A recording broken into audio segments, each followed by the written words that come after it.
Talk about how to share your past mental health struggles with a new relationship. I'm Lauren. I'm a licensed mental health counselor. This is in between sessions where I talk about therapy and therapeutic topics in between my sessions. And I just had supervision where I was actually explaining this concept and this thing that I do with clients to one of my supervisees so that she could use it with one of her clients. And the concept is this. If I present information to you in a certain way, you are going to respond to it in a certain way. So for example, if I walk into a coffee and I'm running really late and I walk in to talk to you and I say, oh my God, I'm so sorry. I'm such a piece of shit. I always do this. I'm the worst. And then we sit down, you're probably going to at some point think that I'm a piece of shit. Like I'm planting that seed in your head on how you might feel about me and feel about the interaction. You might not have had that thought before, but I just presented it to you that way. And then you might be more likely to think about me like a piece of shit.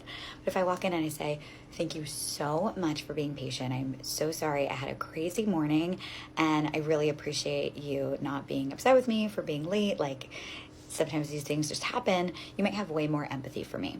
So it's the same thing when you're sharing your past struggles. If you feel a lot of shame and blame and you present it that way to someone, they might interpret shame and blame onto you, or they might have a negative reaction if you are presenting it in such a negative light.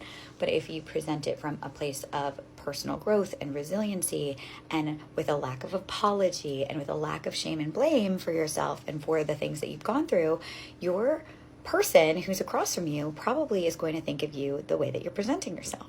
So it's really, really important. I talk to clients about this all the time. Language matters. How we speak to ourselves and about ourselves matters, and it is going to elicit a certain response in another person. So if you want to share some of the family dynamics, or if you have a parent or a sibling who's an alcoholic or struggles with addiction issues, or if you have a past experience with being in and out of a mental health treatment center and you've gone through a lot of hard stuff in your life, there are ways that you can rehearse with your therapist how to present it and how to talk about it without turning people off. Bring down your anxiety about that conversation and maybe present it in a way that makes you feel good. And then the thing that you might be worried about happening and the anxiety about leading up to this conversation might not come to fruition. There may be no reason why you even need to have this anxiety because the response is going to be what you want it to be. Let me know if that helps. I hope you have a good day.